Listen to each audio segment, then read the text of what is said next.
19 বার বিসমিল্লাহ বললে কি হয় জানলে আপনি অবাক হয়ে যাবেন। বিসমিল্লাহ মানে আল্লাহর নামে আমি শুরু করছি।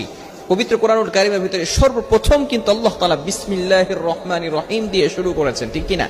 বিসমিল্লাহির রহমানির রহিমের ভিতরে অনেক ফজিলত রয়েছে। 19 বার পড়লে এর গুরুত্বপূর্ণ একটি ফজিলত রয়েছে। ওমর রাদিয়াল্লাহু তাআলা আনহুর যুগে রোম সম্রাট একবার ওমর রাদিয়াল্লাহু তাআলা আনহুর কাছে এসে হাজির হলেন। বললেন, ইয়া আমিরুল মুমিনিন খলিফাতুল মুসলিমিন, আমার মাথায় প্রচন্ড ব্যথা। ওমর রাদিয়াল্লাহু তাআলা আনহু এমন একটা টুপি সেই রোম সম্রাটকে দান করলেন।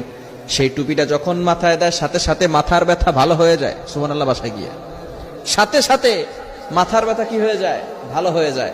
আবার যখন সেই মাথার টুপিটা খুলে ফেলে আবার তার মাথা ব্যথা হালকা হালকা শুরু হয়।